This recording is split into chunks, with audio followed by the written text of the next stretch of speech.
All right, welcome everybody.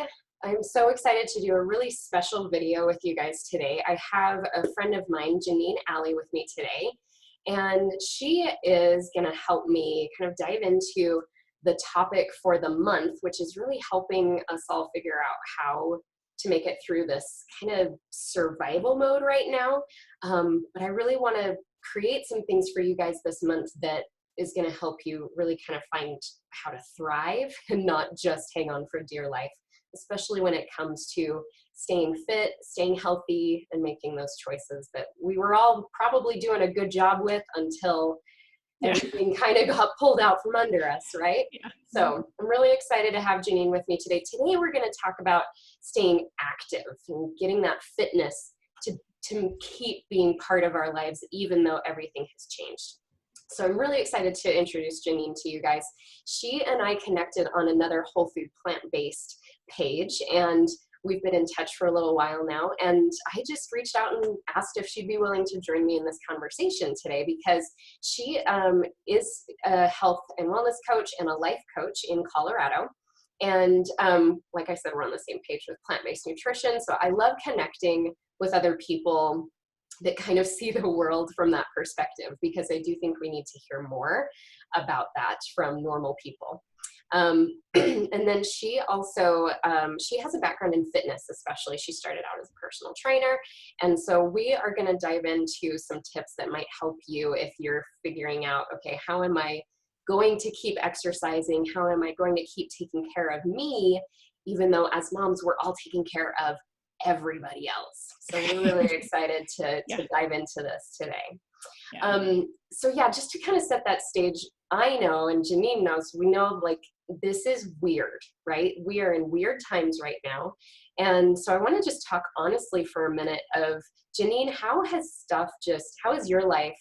What was it like before? Like, did you have kind of a routine? Tell us maybe a little bit about your family and what you do day to day, and how has everything changed for you? Okay, sure. Well, first of all, thanks for having me. This is really fun. You bet.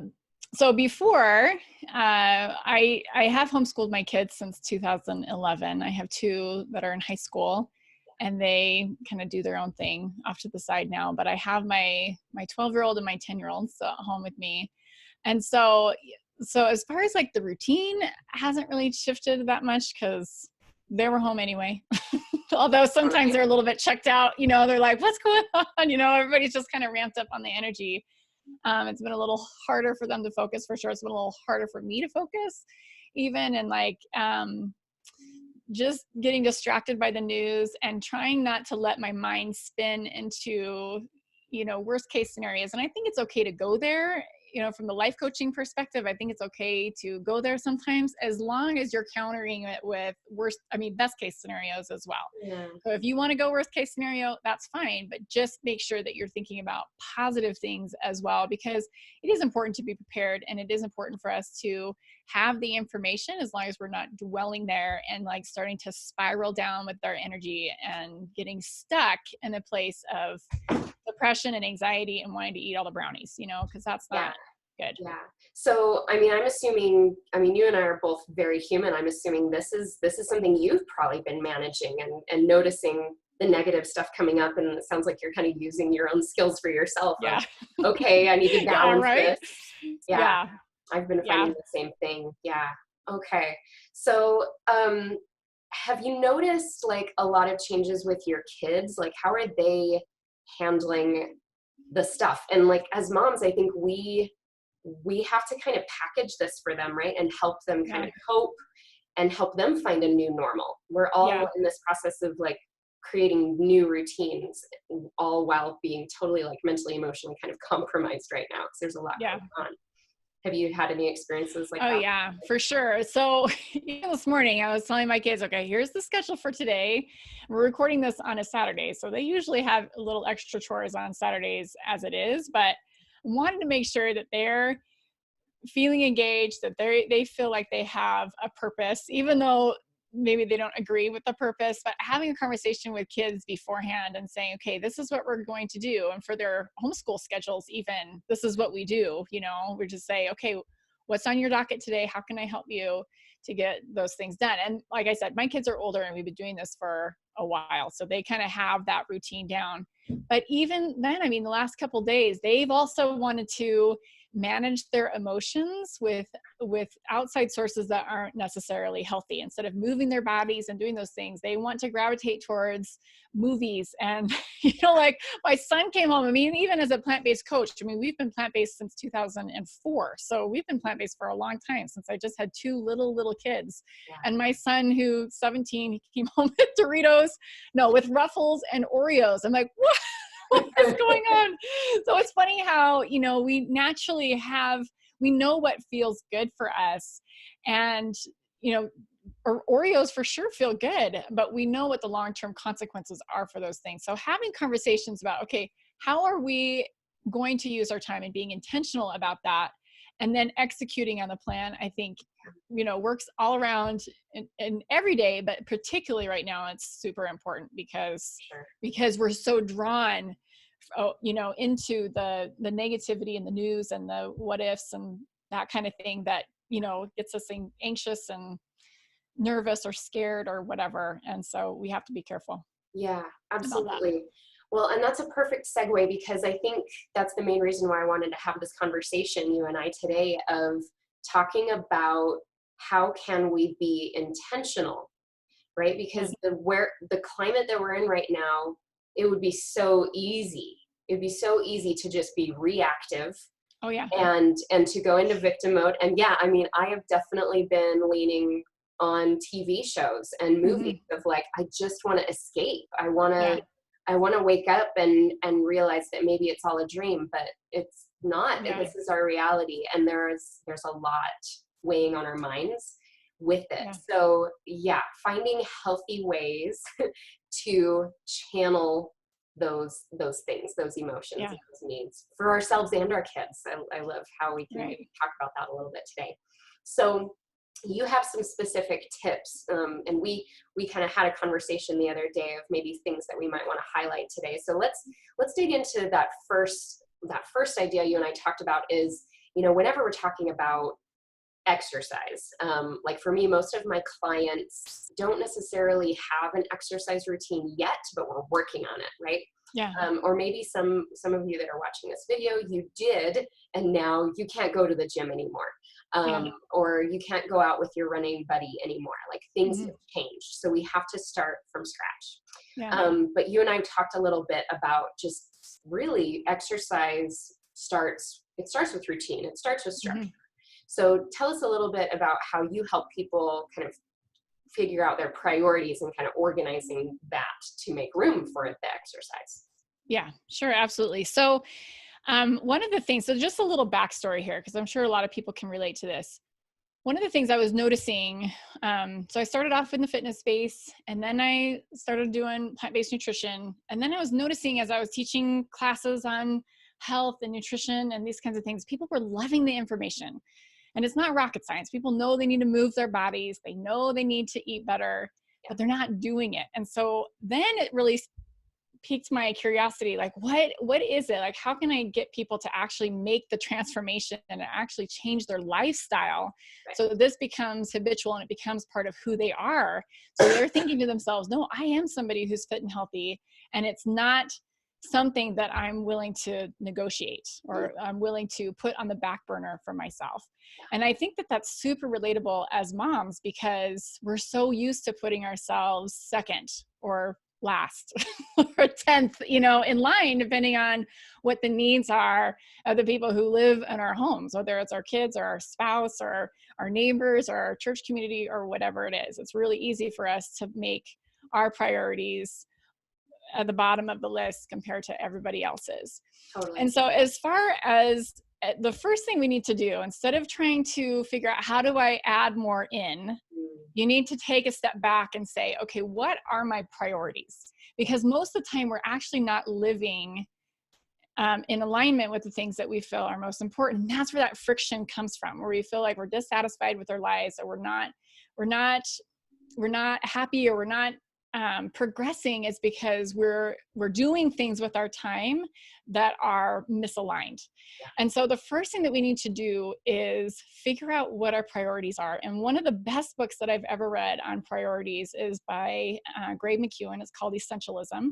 Yes. And I'm also a one of the things, yeah, it's such a good book. And one of the points that he made in there is the root word of priority is the word prior.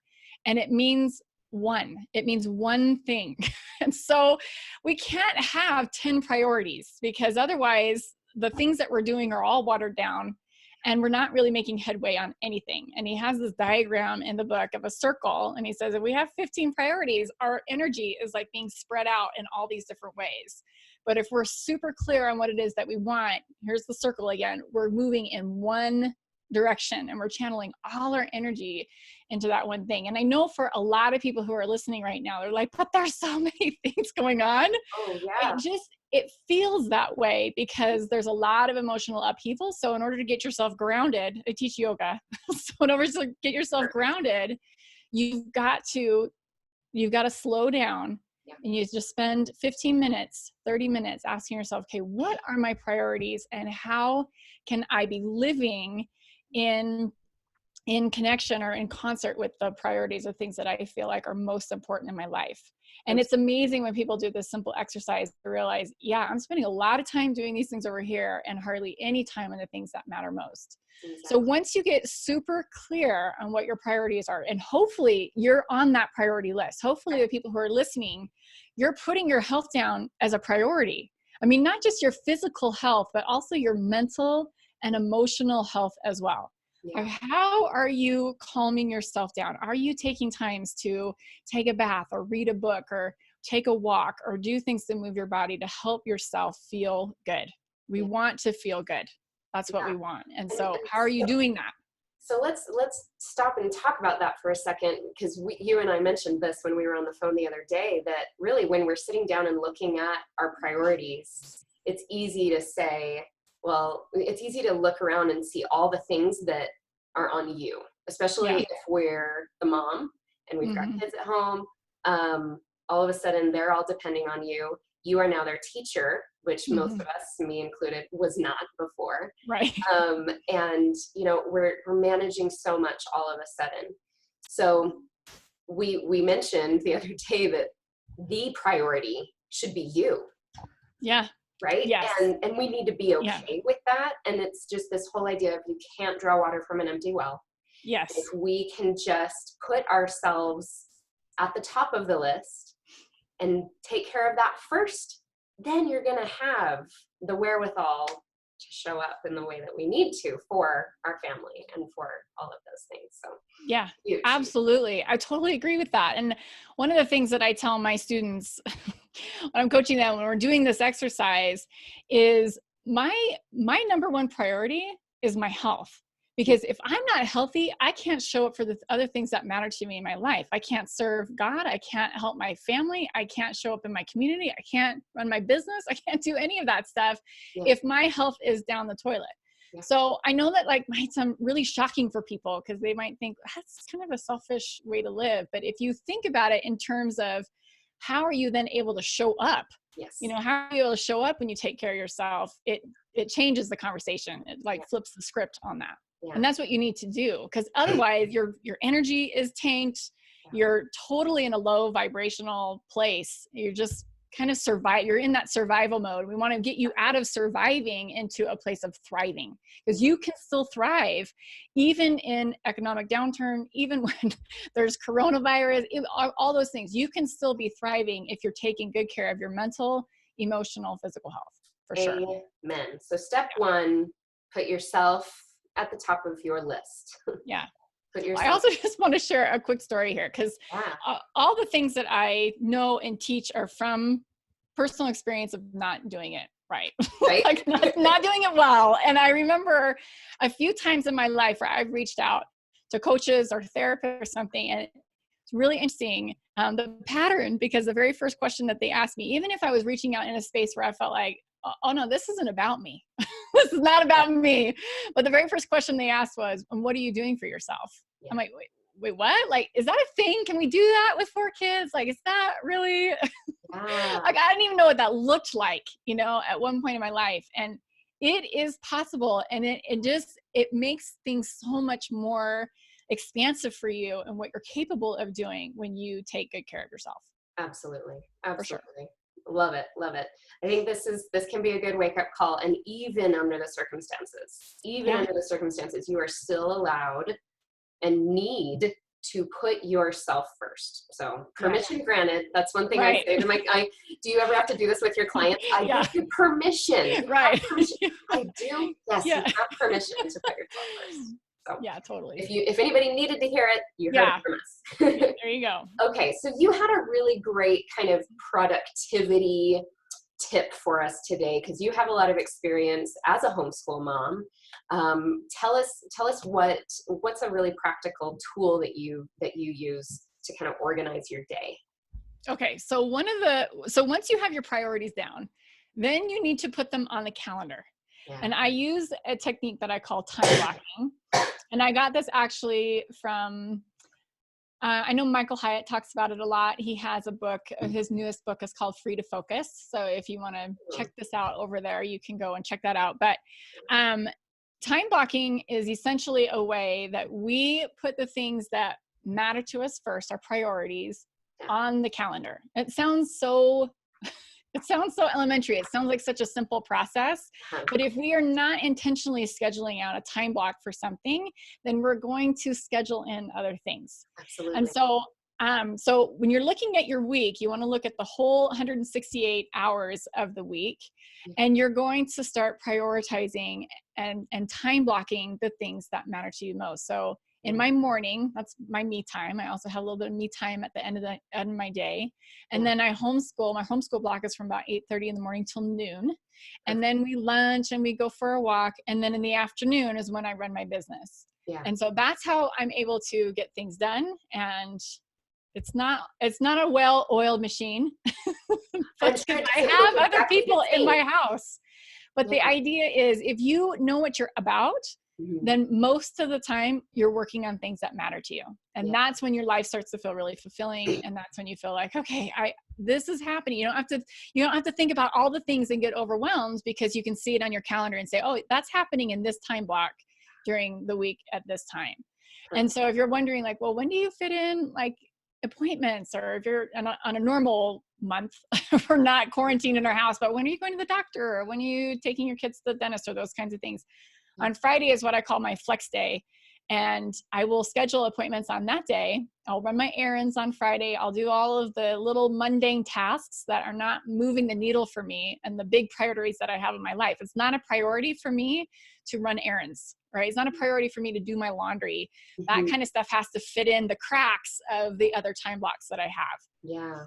This is fantastic. I love that you're sharing this. This is something that I use as well. And it has been life-changing just for the overwhelm and the anxiety that I experience from all the things, right? Because like you, I'm a mom. I'm a business owner. I'm active in my community, and there's just so much. And if you're thinking about all of those things, it almost is just like that diagram from Greg McKeown's book that you mentioned.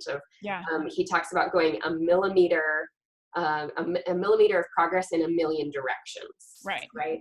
And if we're living like that mentally day to day, that's exhausting. But we can right now, I'm doing this one thing.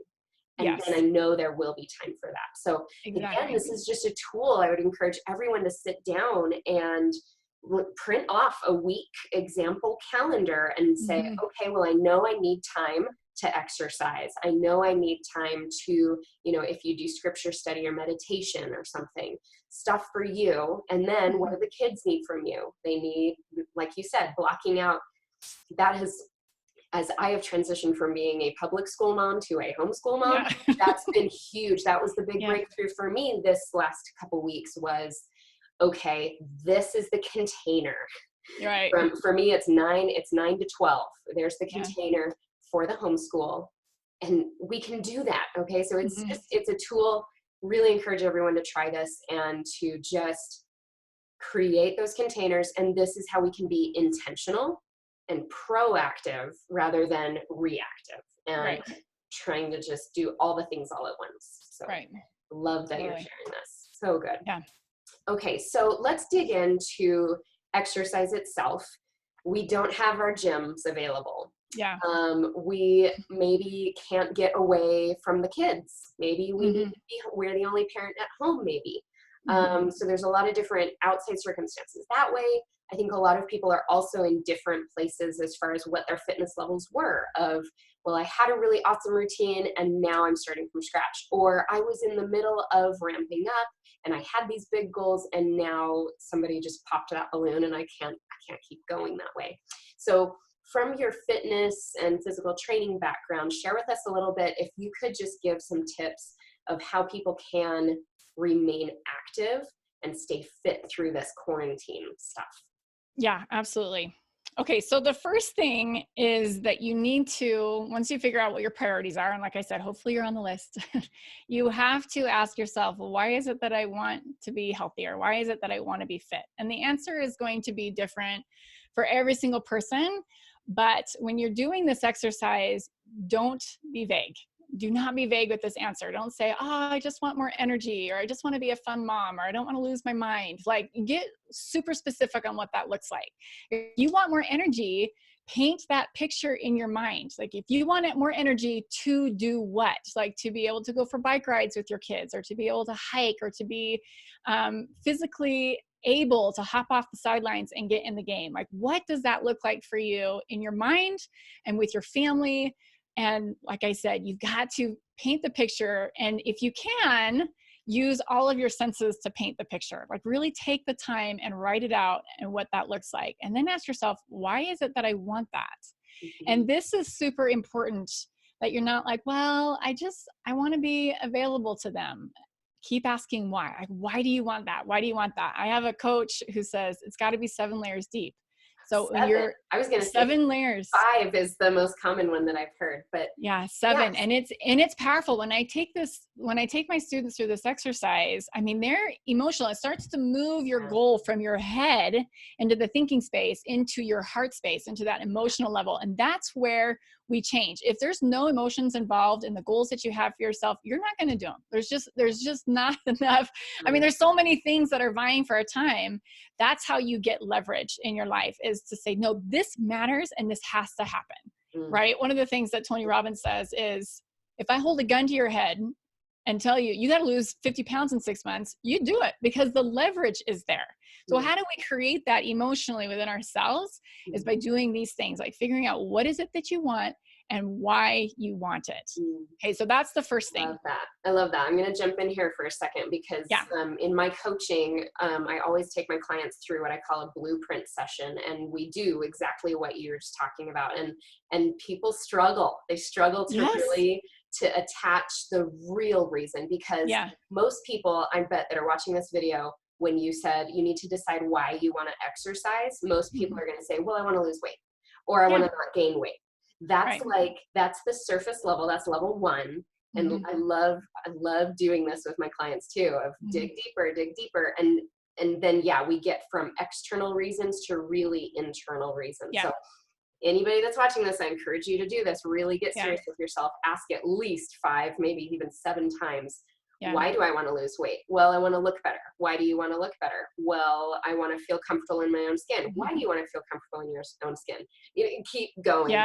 Keep digging. And like I said, it gets hard. It gets to a level where you need the push. You need to be like, okay, no, I'm going to sit here and I'm going to come up with an answer. Don't tell yourself, well, I don't know. I don't know is a cop out. You do know. You do know. So keep going until you hit rock bottom and you feel like, okay, I found the pot of gold and this is what's going to get me moving. So the second thing, motivation. So you have something. Yes. The second thing is to figure out when you're going to do it. Like, figure out something that you're going to do and then set the time aside. And you might think to yourself, but I don't know what to do, or I don't know how to do it. There are thousands of free content online that you can jump into. Yeah, there's even more right now. In fact, I'm making videos for the gym that I work for. Awesome. And that has been an interesting experience, doing it all online. But there's thousands of things that you can do. So if you say, well, maybe I'll try an online yoga class, or maybe I'll try mat Pilates, or maybe I'll try a Zumba class online.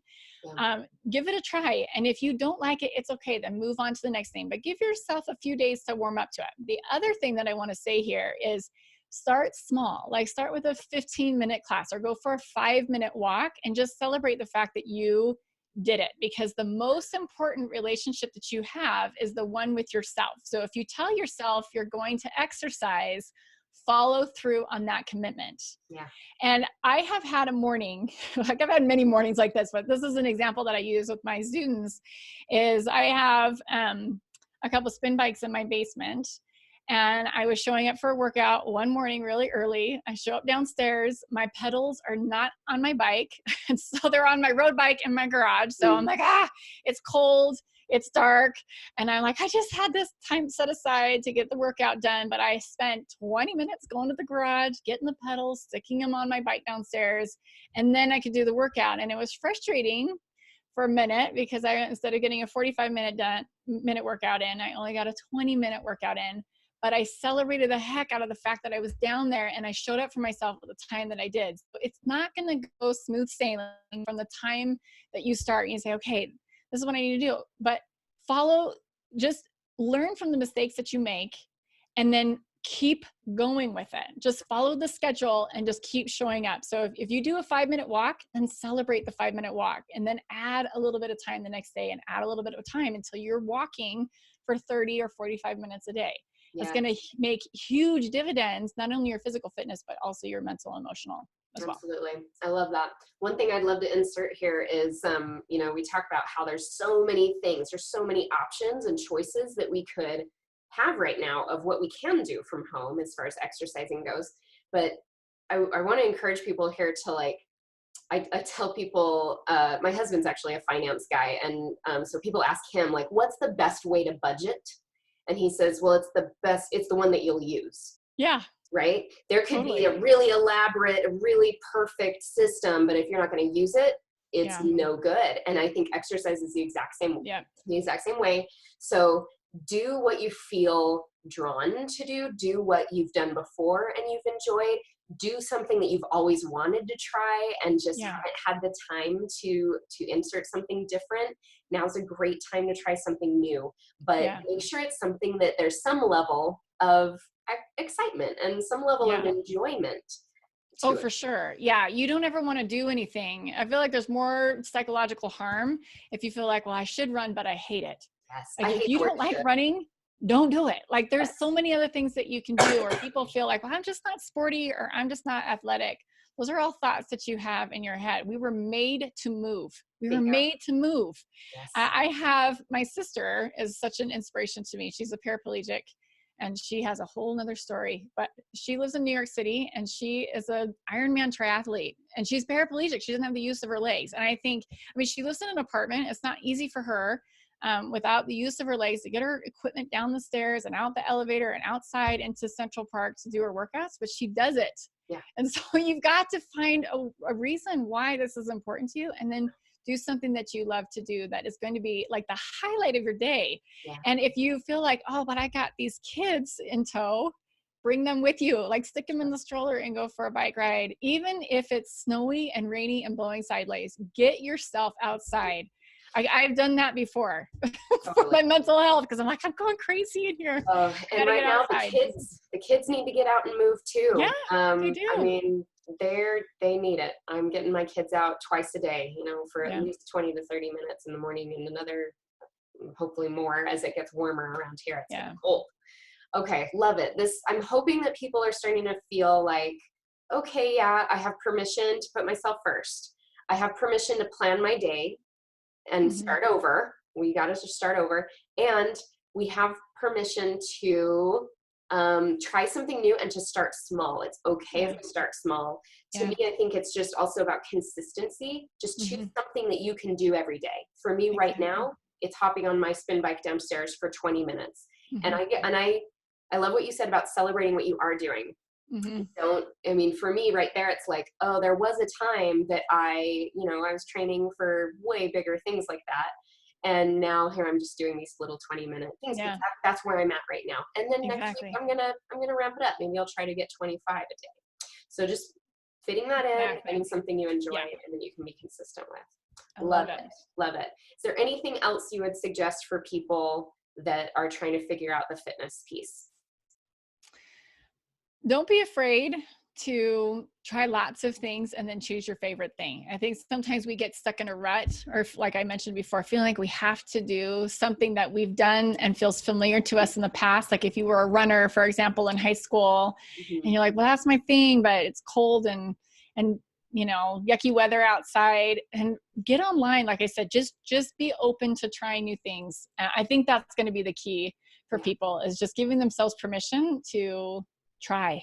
Perfect. Just try, and if they like it, keep going with that. If they don't, try something else.